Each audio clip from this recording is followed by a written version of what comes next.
What's up, guys? How are you? We got 4 bonuses tonight. Whittaker, Shara, Volkan, and Lima. They all won $50,000. Congratulations to them. Who's got the first question? Dana, just down here. Obviously, new market, Saudi Arabia. I think you've come in here, you had a good crowd, and you're leaving with a movie by Zack Snyder, it sounds like. How have you found this week and this new market? Leaving with a what? A movie by Zack Snyder, of course. Yeah. Obviously, the Sheikh is very aggressive. He loves everything about fighting, and you know, there's a lot of things that he wants to do. We've gotten together a couple times, and yeah, it's all new, interesting, and fun. My first time here, our first time here, and it was a good experience. Robert Whittaker, great performance by him, first round Incredible finish. performance. For someone like him who, you know, kind of got written off a little bit, he had a couple of key losses. For him to fight back and emerge back at the top of the pile, what does it say about him and his longevity? Yeah, 100%. And taking a guy that, I'm not kidding you, nobody in the top 15 wanted to fight this guy. So this guy would have been the co-main event last weekend at, you know, he had a full camp, came in. Hamzat calls this guy one of his toughest fights he ever had, and Whittaker made it look easy tonight. He looked like a stud. Whittaker said he would love to be the backup at Perth. Is that something you'd be open to? We'd love to have him. Outside of tonight, can you just describe to me how crazy the last 2 weeks have been at the UFC? Yeah, it's been crazy, but it's always crazy. If it's not these kind of things, it's a lot of other things. It's the business that we're in. Obviously, Conor McGregor is out with injury. He did some interviews today where he said, you know, he's going to stay focused. He's going to try and get back as soon as he can. Who said that? Conor did. Yeah, okay. He would like a date in around September or August. Would you be open to creating a date for him, or does he have to fit into the schedule? I don't know right now. Yeah, you know, our schedule's laid out, so we'll see. I'm not doing anything until I know that Conor is healthy. It's not even worth talking about till, you know, what about September? What about October? He's not ready, so why even talk about that? Alex Pereira steps in again. Yep. Now, you've said before this isn't a career, it's an opportunity. What does it say about him that he has made the most of every opportunity you've given him? No doubt about it. Look at how much this guy has fought. Look how popular he is. I mean, we called him while he was on vacation in Australia, you know, doing a ton of stuff with sponsors. But this is when you step up the way this guy does, when you fight the way that he does, when you have the demeanor that this guy has, this is how it works for you. You blow up and you know, you get lots of opportunities. And I say it all the time, that belt opens a lot of doors. Last one from me, a little bit of a weird one. Did Donald Trump ask you to make a migrant fighting league? It's a joke, yeah. He said it wasn't his, he said he didn't think it was his worst idea ever, but you weren't into it. No, it was a joke. It was a joke. I saw everybody going crazy online. But yeah, he did say it. Hey, Dana here. Obviously, you had 2 big losses, Hamzat and Conor. What hit you the most? What was the hardest situation for you? Well, we've lost a lot. I mean, it's more than just those guys. We've had a lot of fights fall. I mean, one of the fights fell apart like, you know, Shara. I think there were 3 different opponents for him. Hill fell off. I mean, the list goes on and on.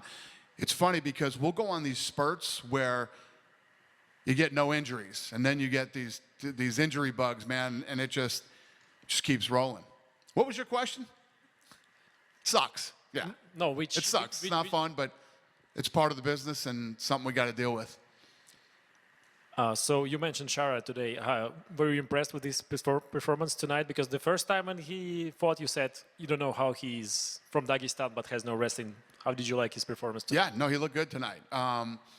Can't take it away from you know, and you know, the fact that Tricoli came in here and took this fight on short notice. Kid's an absolute stud. He wasn't on the bonus list, but let me tell you what, we're going to take very good care of him too, for stepping up and doing what he did and having the heart. You know, he took some big shots, unbelievable leg kicks, and you know, he fought like an absolute savage tonight. So we appreciate it and we respect him very much. And Shara looked great. I mean, when you got a guy that comes in on short notice, tall, rangy, dangerous on the ground, he fought the fight he needed to fight. Kicked his legs all night, stuck with his game plan, picked him apart with punches, and then when he saw he was in trouble, he went in for the kill. You couldn't have a better performance. People also wondering a lot about Shara if he can compete in the United States. Can he? Yes. Probably not. We'll keep him out here. Okay, I wanted to ask you about Volkov. After this victory, is he in a title position, possibly fighting Espinal? Well, obviously tonight was a good night for him. You know, he put himself in a really good position. Looked good doing it. Came in with another one that came in with a great game plan, implemented it, picked him apart, and won the fight. And yeah, I mean, I don't talk about title fights tonight. The fight just got over, but he definitely put himself in a great position. And the last one from me. Obviously, McGregor has a fight with Chandler, but Islam and his team talking a little bit about him possibly fighting Conor. Have you ever thought about this fight? I'm not thinking about Conor fighting anybody right now. Yeah. Dana. Dana? Yep. What's next for Ikram, and was the risk he took worth it? What's next for Ikram Aliskerov. Yeah, listen, he stepped up and took a big fight against one of the absolute best in the world, one of the best in that division of all time. I say it all the time that this is a business of opportunities. He took the opportunity, came in tonight, and came up short. You know, the other thing, it's not that Ikram doesn't have the talent to be in there. He's never been on the big stage like this before. This was his first time, and I'm sure he felt it. So now he's got this behind him. He's done it, and he's got to go back to the gym, work on some things, and he's got this experience under his belt now. Was you surprised for such fast knockout? What's the price for what? Were you surprised about such a fast knockout? No. Robert Whittaker's a bad dude. Robert Whittaker hurt him. He jumped on him, and, you know, that kid, Aliskerov, came out of had a full camp. He was supposed to fight in the co-main event last weekend. Nobody in the top 15 wanted to fight that kid. Nobody wanted to fight him. Whittaker took him on short notice and went in there and did what he did. He looked incredible tonight. Thank you. Thank you. Dana, you mentioned about coming back to Saudi Arabia in the post show. You mentioned about coming back to Saudi Arabia in the next year. Can we expect maybe a bump up to a pay-per-view or something like that? Is that something that you talked? Well, we have a deal right now for fight nights. So. All right, that was a short one. And just jumping on, like, I know that you have no idea about Conor McGregor yet, but considering the time frame of September, I have no time frame. I have nothing. No, I just wanted to mention that the Vegas card of September, like the Sphere, kind of, you know, it's coincidental in time with it. Like, that would be a good fit for McGregor over there. And on top, but McGregor's not even healed yet. McGregor's hurt.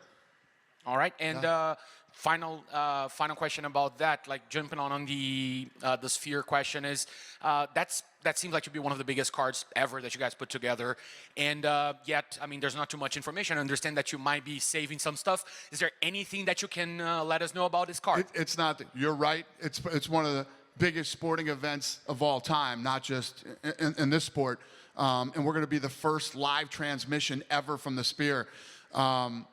And it's not that we're withholding the information from everybody. There's just a lot of moving pieces and parts to this thing. When this thing is done, my guys will be the foremost experts in the world on how to run a live event in the Sphere. It's been crazy. So Craig Borsari, my head of production, isn't even here in Saudi Arabia for our first fight here.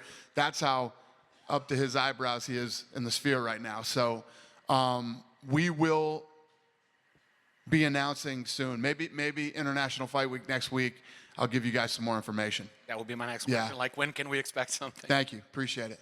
Hello? Here, one. You go first. Yes, ma'am. Thank Go you. ahead. This is the first time UFC is hosting an event in Saudi Arabia. Did it live up to the expectations? And when is your next come again? Yeah, I mean, this is our first time ever in this market, and we had over 12,000 people here in the arena. You know, and yeah, it was a great experience. Thank you. Дана, здравствуйте. Ассаламу алейкум. Я Бахредин Джалов из Таджикистана, издание Азия Плюс. Ты ведешь? From Tajikistan, the paper is called Asia Plus. That's where he's from. That's why he's asking questions. Да. Yep. В прошлом году 4 бойца из Таджикистана подписали в UFC. Сегодня Мухаммад Наимов и Муин Гафуров выступили. Поражение Мухаммада Наима удивило ли вас? И будете ли вы в будущем подписывать бойцов из Таджикистана? 4 fighters from Tajikistan signed last year with the UFC. Today, 2 of them were fighting. 1 of them lost. Were you surprised that 1 of them lost? And will you continue to sign fighters from Tajikistan? Of course. I mean, as long as there's talented people coming out of there, we'll always sign guys. I'm never surprised whether guys win or lose. This is the game. You win some, you lose some, and there's so many different ways to win and lose in this sport. Anything is possible. So, yes, we will continue to sign more talented people from there. Okay. Hello, everyone. Abdurrahman from Colors of Riyadh. My question is, how did you find the experience here in the UFC in Saudi Arabia, especially, including the part with the Riyadh season? How do you feel about your first experience here in Saudi Arabia, especially with Riyadh season being a partner? Yeah, like I was just telling her, you know, we sold over 12,000 seats in a new market, and you know, everywhere I've gone, there's been people from all over the world here at this event. I ran into a lot of them at the mall today, at the restaurant last night. So it's been good. It was fun coming to this market, and I love how passionate Sheikh Turkey is about combat sports and you know what he's looking to do here in this part of the world. Okay, and all over the world, actually, when you think about it. we hope we'll see you again, hopefully. We'll be happy to see you again, hopefully. Thank you, sir. Appreciate it. Yeah. Dana, how do you see this event contributing to the MMA scene here in Saudi? And are you already thinking of any initiatives to develop local talent here in Saudi Arabia? Yeah, I think, you know, in this region now, you're starting to see talent come from here. And with the amount of money that's going to be poured into both sports, not just MMA, but boxing too, you're definitely going to see some talent coming from here. And one last question. What was your most memorable part of putting this event together here in Saudi and the event itself? My most memorable part, anytime you come into a market for the first time, it's that experience of the first time that I walked into the arena, the weigh-ins, just everything that you normally experience during fight week. When you do it in a different place, it's always exciting and fun. Thank you. Thank you. Kelvingastelum obviously struggled with his weight cut this week. So is he staying at middleweight or is it welterweight still? I don't know. You know, I'm not thrilled with Kelvingastelum right now. You know, this guy's missed weight like 3 times in his career. You got kids taking fights on a week notice, jumping off cards, coming over here and making weight, and Kelvin doesn't make weight. It's extremely disappointing. And is there any update on Hamza and when he's going to fight next? Or no clue. You know, we'll see what happens. You know, obviously, maybe we try to move him over to Abu Dhabi and see if he can make that fight. Okay, and just the last one. You announced that Paige Van Zandt is going to be in Power Slap. So how did that come about?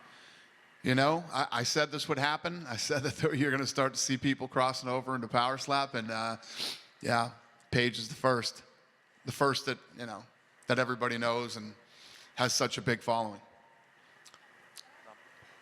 Hello, Dana. Yep. Why didn't you give Magomed Ankalaev a fight for the title? He has the longest unbeaten streak in the lightweight division in history. In the history of light heavyweight division after John Jones. Why didn't you give Magomed Ankalaev a chance to fight for the title, as he has the longest unbeaten streak in the light heavyweight division behind only John Jones? Yeah, he's right there. He's right there. He will fight for a title as long as he holds his standing there. Yeah. Then once you said that your dream is to make a fight that sells 8 million pay-per-view. Well, that's not what I said. What I said was, everybody asked me, what do you think the ceiling is on this sport?